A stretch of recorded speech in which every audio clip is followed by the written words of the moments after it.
perkembangan, ada 4 secara garis besar. Ini juga kenapa umumnya alat-alat uji screening perkembangan itu berpatokan pada hari ini ya. Motorik kasar, kita tahu lah pasti ya, mulai berkurang, duduk, berdiri, lari, lompat, tentunya ya. Motorik halus itu bukan sekedar keterampilan tangan, tapi dia juga kemampuan koordinasi mata dengan tangan. Kemudian manipulasi benda kecil serta problem solving, misalnya bikin puzzle, menyusun kubus, balok, gitu ya. Kemudian yang ketiga adalah aspek komunikasi dan bahasa, lisan, tulisan, verbal atau lisan dan tulisan serta non-verbal, ini gestur ya, bahasa non-verbal. Kemudian yang aspek keempat adalah sosial emosional dan kemandirian. Ini ada tentang bagaimana dia mampu mengidentifikasi diri sendiri, orang lain, lingkungan, mengenal ini orang yang biasa dengan dia, ibu, ayahnya, atau pengasuhnya, dan ini orang asing. Identifikasi perasaan, senang, sedih, dan serta kemandirian. Ya. Ini saya ambil dari web WHO juga adalah achievement untuk motorik kasar. Ya. Sayangnya WHO baru punya ini aja, motorik kasarnya belum punya.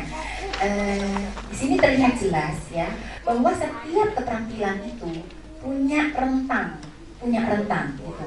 Jadi nggak harus tuh anak umur 6 bulan seragam semua bisa duduk gitu ya.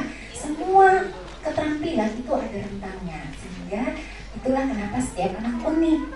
Setiap anak punya waktunya masing-masing. Tetapi diperhatikan kalau misalnya di sini ya, sitting without support, duduk tanpa bersandar.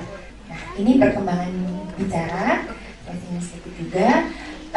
Secara gampangnya mungkin ini tidak ada di yang itu. Ini secara gampangnya aja. Kalau pembicara itu ada 2, bicara reseptif dan bicara ekspresif.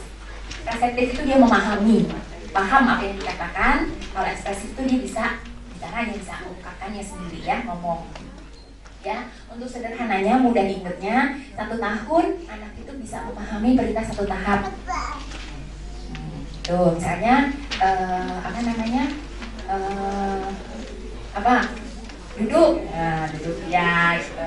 Kemudian kemampuan bicara ekspresif 1 tahun sama adalah satu kata yang bermakna. Jadi dia sudah mama untuk mama, bukan mama ngoceh sekedar ngoceh atau siapapun dia bilang mama, tidak, tapi mama untuk mamanya. Kalau memang mama ada kata yang dikenalkan untuk memanggil ibunya. Ini adalah kuesioner yang cukup sederhana. Ini ada di Bapak Ibu sekalian. Kemudian per usianya 3 bulan, 6 bulan, 9 dan seterusnya itu ada di CD ya. Ya, itu ada di CD. Jadi nanti kalau mau ngetes anaknya bisa buka CD-nya. Jadi kuesioner ini sederhana, hanya terdiri dari 9 sampai 10 pertanyaan singkat yang bisa orang tua atau pengasuh jawab. Yang dimulai dari umur 3 bulan. Lalu dia setiap 3 bulan sampai 2 tahun dan setiap 6 bulan sampai 6 tahun gitu. Ini sebelumnya dari Denver Screening Development. Nanti habis ini kita akan belajar sedikit tentang Denver Development Screening Test ya. Terdiri dari 10 pertanyaan untuk tiap umur tertentu, hanya 2 jawaban, bisa atau tidak, ya atau tidak, gitu, ya. Dia itu menghitung umurnya dalam bulan. Bila lebih dari 15 hari, misalnya umurnya 2 bulan 16 hari, maka dibulankan menjadi 3 bulan gitu. Tetapi kalau misalnya umurnya 4 bulan 10 hari, maka dibulannya ke bawah 4 bulan ya. Kita menggunakan kuesioner yang sesuai usianya. Bila tidak ada yang sesuai, karena misalnya usianya 5 bulan, kan nggak ada, karena KPSP hanya ada di 3 sama 6, maka kita pakai yang 3. Makanya sudah sangat baik ya. Kemudian kelemahannya lagi, dia tidak imbang antara 4 aspek perkembangan. Nanti kita lihat ya. Ya, ini salah satu contoh KPSP anak umur 3 bulan. Pertanyaan nomor 1. Ya, pada waktu bayi telentang, apakah masing-masing lengan dan tungkai bergerak dengan mudah? Apabila salah satu atau kedua tungkai atau lengan bayi bergerak tak terarah atau terkendali, maka lingkarilah kata tidak. Sampai nomor 10. Nah, ini dilihat ini gerak kasar, ada 1, 2, 3, 4. Gerak halus 1, 2. Ya, bicara 1, 2. Nah, jadi sosial kemandirian 1, 2. Lainnya 2, 2, 2. Gerak kasarnya ada yang 4. Jadi ini yang disebut sebenarnya dia tidak seimbang antara 4 aspek perkembangan sebetulnya. Tetapi untuk screening awal ini sudah sangat membantu. Ya, ini interpretasinya. Bila jawaban dia berjumlah 9 sampai 10, artinya perkembangan anak sesuai tahap perkembangannya. S ya. Bila ianya cuma 7 sampai 8 itu meragukan. Bila ianya kurang dari 6 sama atau kurang dari 6, kemungkinan ada penyimpangan. Ya. Rincilah jawaban tidak pada aspek perkembangan yang mana.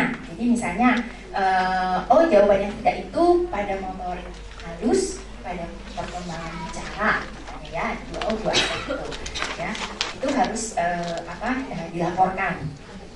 Nah, kalau perkembangan anak yang meragukan itu, ini saran yang harus dilakukan oleh tenaga kesehatan, memberi dukungan pada ibunya, mengajarkan cara stimulasi, mencari kemungkinan penyakit yang menyebabkan penyimpangan perkembangan, dan mengulangi KPSP 2 minggu kemudian.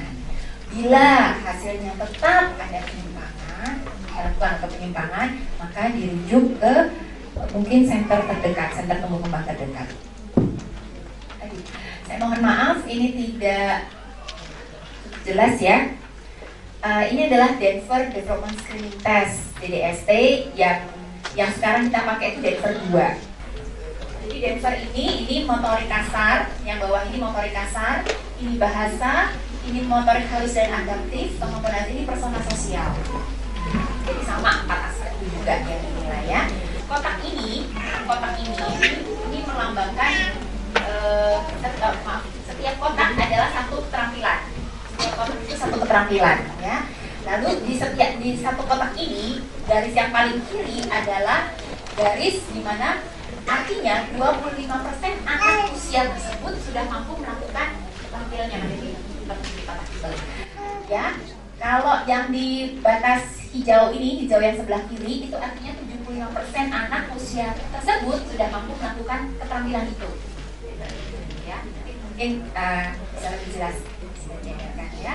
Nah, yang dari sebelah paling kanan itu adalah artinya 90% anak usia tersebut sudah mampu melakukan hal tersebut, keterampilan itu. Jadi kalau misalnya usia anak kita ada di sisi kanan dari kotak suatu keterampilan, tetapi dia belum bisa melakukan itu kita tandai dengan delay, dia terlambat bisa berarti. Ya. Tetapi alat ini juga bukan alat diagnostik, ini hanya screening juga, ya. Tapi ini screening. Kalau yang KPST itu pra-screening, ya, sebelum screening. Ini lebih spesifik lagi, ya, sudah tahap screening. Idealnya pada saat kunjungan anak sehat ini kita lakukan meskipun brief, ya, cepat, ya, secara cepat. Oh bisa. Perkembangan itu sebetulnya aspek yang cukup sulit dan kompleks. Jadi idealnya itu dievaluasi oleh satu tim. Tidak ada hubungan kausatif antara vaksin MMR dengan autisme.